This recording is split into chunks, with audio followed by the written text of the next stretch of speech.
Chantelle Archambault joins me now. She's the communications director for the Vancouver Humane Society. Good morning.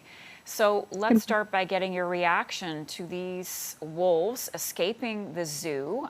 They were enclosed, however, they were out there. What do you think of it? Well, certainly it's very concerning. It definitely raises concerns about the zoo's ability to keep its animals safe, the public, its employees. And this is not an isolated incident. There have been many incidents in the past where the well-being of animals and humans have been put at risk at the zoo. So we don't know yet, but there is some belief that the animals were purposely, deliberately set free. What's your reaction to that? We don't have enough information to speculate about how this happened, but what we do know is the concerns that we have are the animals should not have been able to escape regardless. The zoo should have been able to keep these animals safe.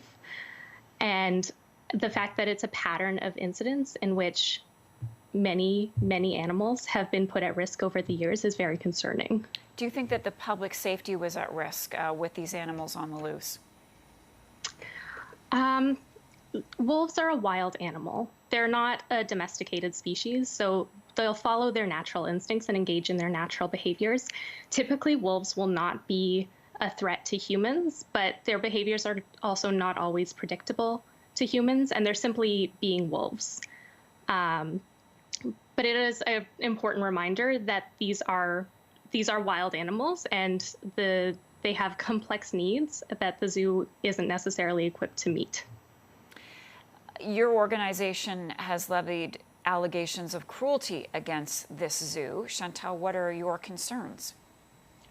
We have a lot of concerns that the enclosures at the zoo aren't able to replicate the size and complexity of their natural habitat. So, for instance, we commissioned a report in 2019 from ZooCheck, which outlined many animal welfare concerns, including that there was a lack of complexity and enrichment in the wolf enclosure. And we continue to see the same issues that were raised in that report today, with animals showing repetitive stereotypic behaviors, animals in barren enclosures. And that's why we submitted a cruelty report actually this year. We believe it's clear from the behaviors of the animals, the pacing, the repetitive behaviors, that the zoo isn't equipped to meet those needs.